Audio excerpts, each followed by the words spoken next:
Revisando com História, segunda série.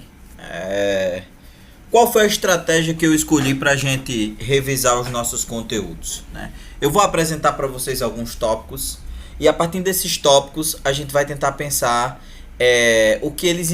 como eles se relacionam com os contextos históricos que foram estudados em sala de aula. Então, nosso primeiro tópico é Estados Unidos no século XIX, Destino Manifesto, né? Então, o que é o Destino Manifesto? O Destino Manifesto é uma ideologia, né, que foi praticada no século XIX e ele previa a ideia de que os Estados Unidos, ou os estadunidenses, eles teriam sido o povo escolhido por Deus para levar o progresso para o interior do seu país, né? Esse progresso que vinha materializado através de dois elementos. O primeiro deles é o telégrafo e o segundo são as locomotivas, os trens, né? Todos esses dois elementos que representam o progresso, eles representavam nesse momento uma ideia de redução do que a gente chama de espaço-tempo. Ou seja, ele diminui as distâncias entre os lugares. E é assim que esse país vai começar a ser integrado, né? É nesse processo de interiorização que vai se iniciar uma série de conflitos entre colonos e indígenas, né? Ao ponto que muitos desses grupos indígenas vão desaparecer, né? Para quem já assistiu, tem um filme muito clássico sobre isso chamado O Último dos Moicanos, né? O Último dos Moicanos é justamente um filme que trata sobre como esse adentramento foi reduzindo essas populações até que chega ao ponto que uma tribo se reduz a uma única pessoa que vai vingar, né, a morte, no caso do filme, vai vingar a morte dos seus parentes, da sua tribo. Então, o Destino Manifesto, ele basicamente vai ser praticado desta maneira e ele vai encorajar, né, esses estadunidenses a enfrentarem a diversidade que era o interior desse país, né? É um país que você tem muito litoral, mas também tem regiões desérticas. Tinha a própria questão dos indígenas como sendo um fator de dificuldade desse adentramento ao interior. Enfim, esse é um processo que basicamente passava pela mente dos estadunidenses nesse momento aí, que é o século XIX. O outro elemento do século XIX que eu trouxe foi a doutrina Monroe, né? Para quem não lembra, a doutrina Monroe tem os seguintes dizeres, né? Ela pensa que a ideia é América para os americanos. A gente tem que lembrar que essa é uma doutrina que surgiu no final do século XIX, início do século XX. Já havia toda uma política imperialista na Europa, né? E a ideia é justamente que os Estados Unidos passavam a defender a América como sendo um lugar necessário, né? Necessário. Eu penso que foi muito mais, né? Era uma forma também de evitar a exploração da América por países que estavam fora do continente americano, né?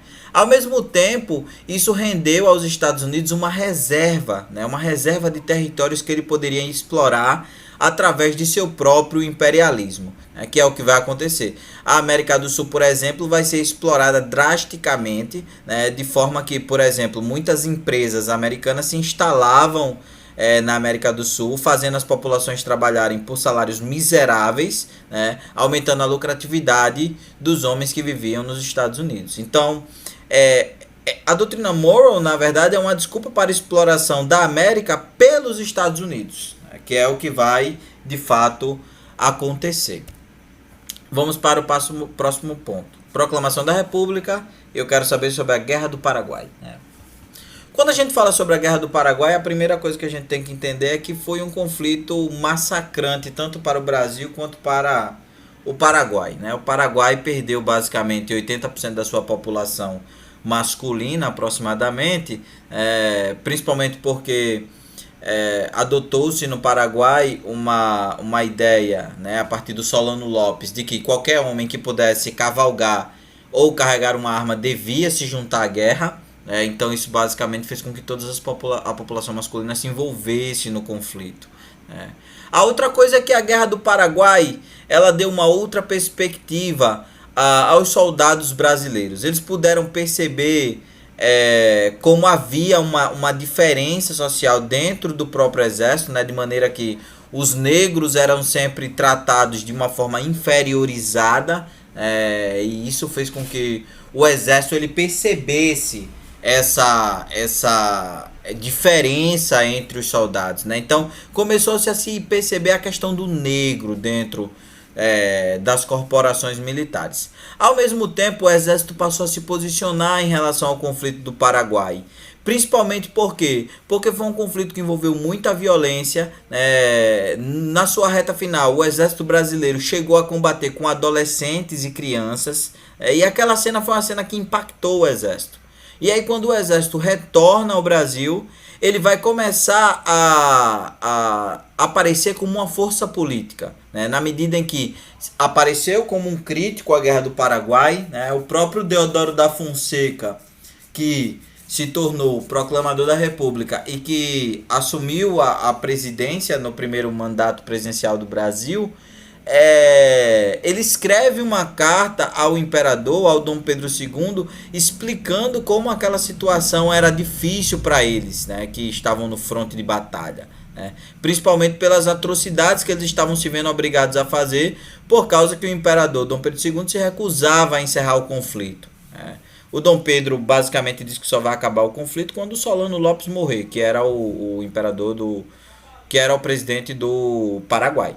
Então, vejam só, nesse processo que quando os militares voltam, né, e que tomam uma posição, né, diante da política, que a gente vai ter o começo da constituição de um cenário para a proclamação da República no Brasil.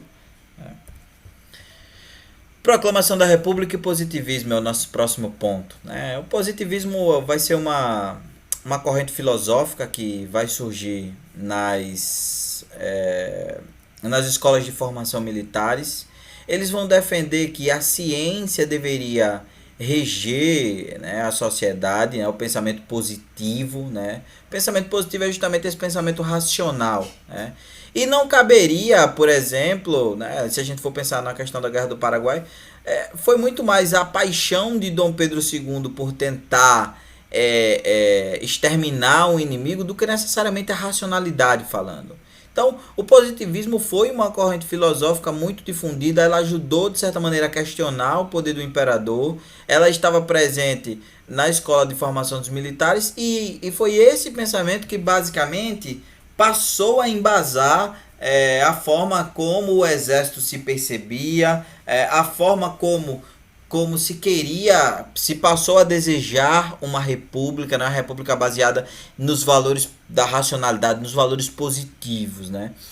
O principal expoente do positivismo no Brasil é Augusto Conte, e é a partir das ideias dele que o exército vai se colocar como esse sujeito político que vai dar o passo principal nesse processo de formação, de proclamação da República no Brasil. Brasil, República e escravidão. Gente, eu estou basicamente desenhando aqui o contexto que foi se formando para a construção do que viria a ser a República, né? A escravidão, o fim da escravidão basicamente retira o prestígio que o Dom Pedro II possuía, né? Principalmente porque o Brasil era um país agrícola, com todo o seu trabalho baseado na escravidão. Então havia toda uma série de apoiadores que queriam que Dom Pedro mantesse a escravidão.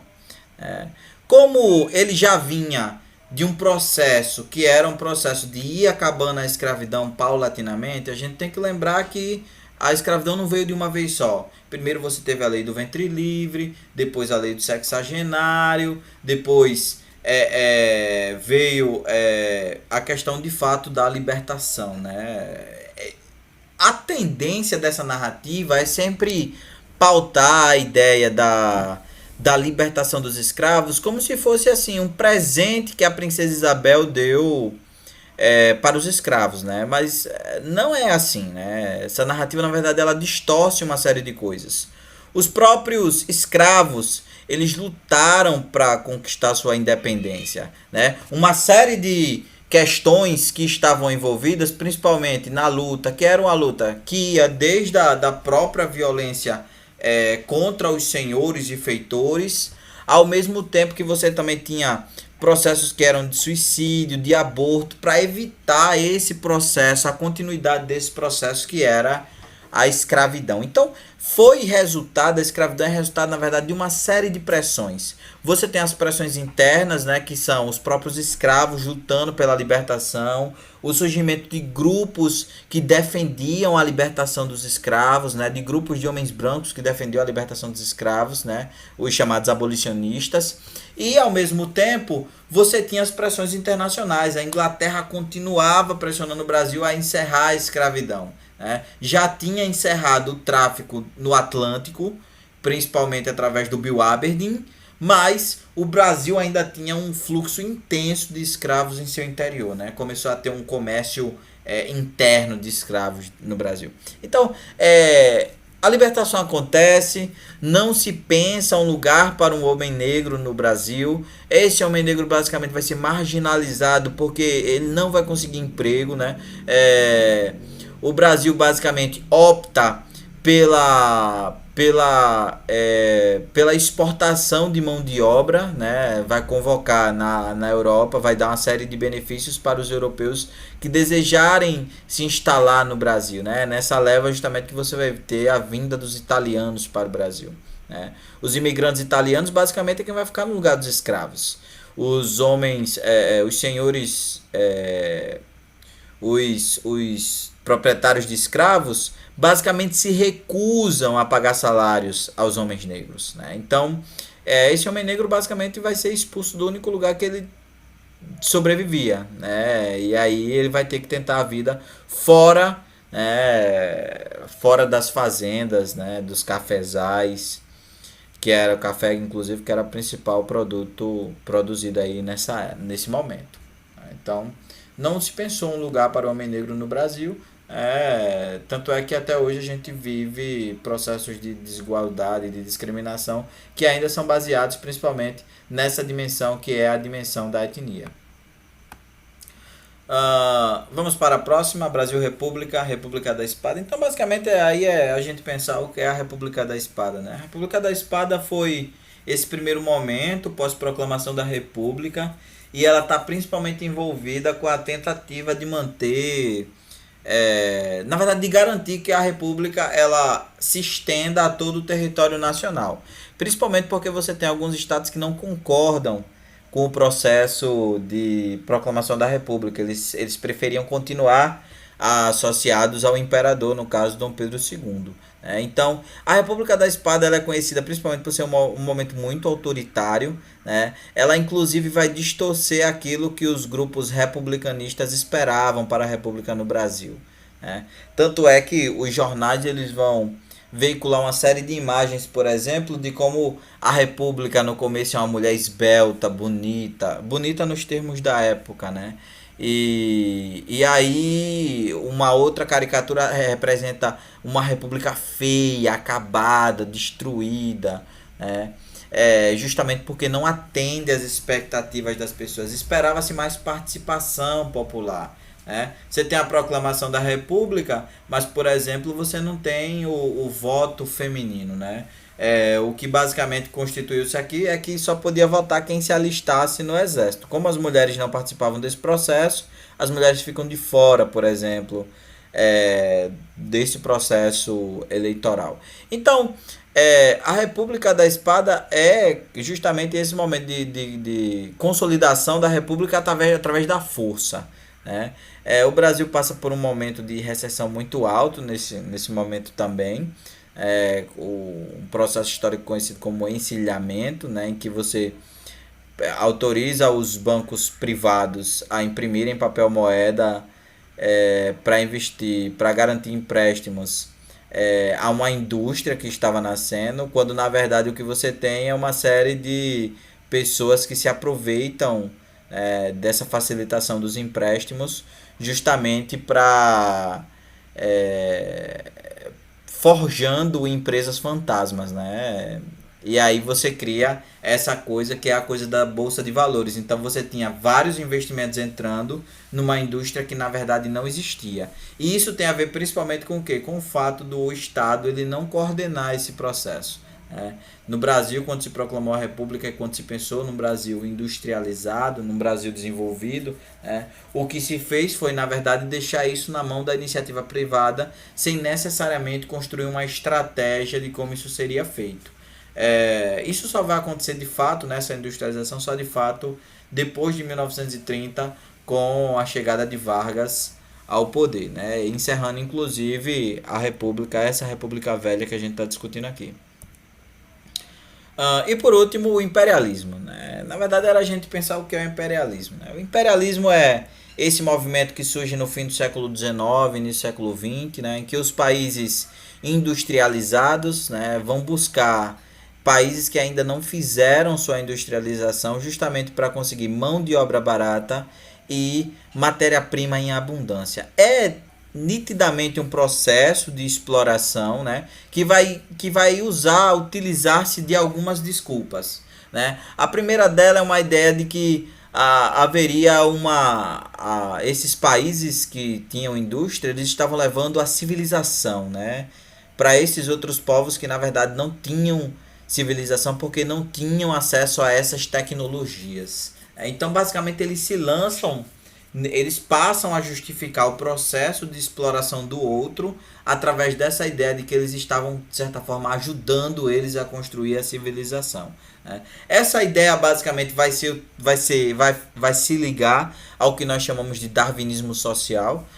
O darwinismo social ele é uma corrente que vai utilizar do argumento do Charles Darwin de que existe uma evolução do homem, mas ele vai pensar isso em relação às sociedades. Então ele vai dizer que existem sociedades mais evoluídas e sociedades menos evoluídas.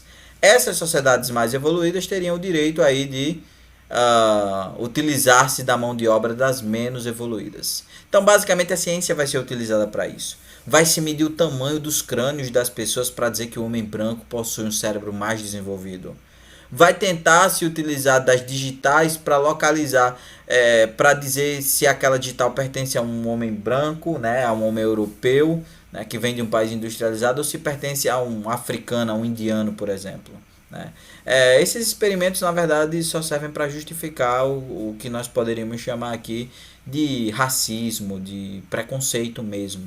Né. Mas foi isso que foi utilizado e foi isso que justificou a ação de exploração na África, na Índia, na Ásia também, né? Criando inclusive um cenário de pobreza gigantesco que até hoje a gente tenta reverter.